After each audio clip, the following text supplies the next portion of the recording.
Certainly you want to start outside in, not inside out. We were a business that has traditionally started from the inside and worked out to the customer. I think the difference now is we're a business that thinks outside and works back inside.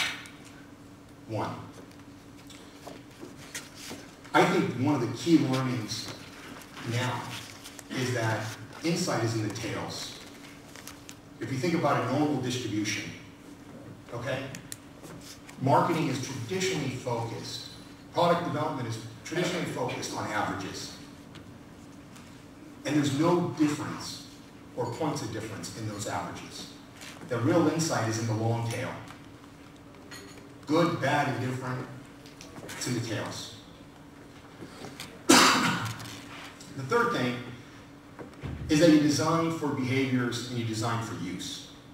This was radical thinking, right? From a standpoint that traditionally you think about customers in segments, you either think about them demographically, you think about them psychographically, maybe you think about it with a socioeconomic view, combining both. But really thinking about behavior in terms of segmentation has radically shifted our thinking, not only in terms of how we serve clients, but how we develop products for them as well. Really focusing on key moments matter. You don't have to do the entire experience. There are only a few in probably the majority of our lives that matter. Fail fast. Okay? And as a result of this, you can get some really good brand and business performance out of it. So these were the basic principles, and these principles I think have fundamentally changed over time. Just in my own experience in the last 15 years, I think the way we're thinking about the customer and getting insight, harvesting it, and using it is completely different. And I say that even when you think about GE has got a very strong history of innovation, right? From Thomas Edison and the light bulb to now creating cardiograms and equipment for the heart that is, or ultrasounds that you can access in the size of a mobile phone for developing markets in China and India.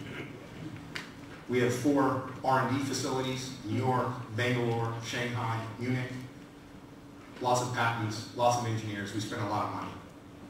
And even still, some of the core skills around how we work and innovate around the customer haven't necessarily changed.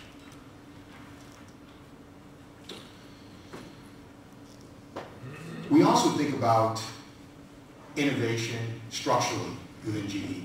So in our strategic planning process, we think about how much of our investment, how much of our time, how much of our resources are being put against the future. So if you imagine the vertical axes here being space, markets, a continuum of current, adjacent, new, and the horizontal axes being the business model. We think about box 1 being current space, current business model. Okay? What I'm going to share with you in terms of our own experience in the Czech Republic is probably box 1 in the greater scheme of things, but for our business at the time, it was kind of box 3 thinking. Box 2 innovation is really adjacent spaces. And box 3 is complementary businesses. Now, we are relentless at ensuring that we've made investments in every one of those boxes.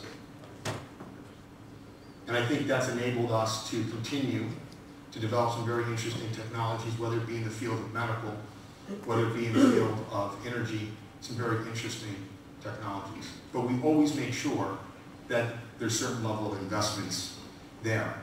But as I said, even in a company like GE where you'd like to think that innovation is part of the DNA, I think we don't necessarily always do it from the customer back.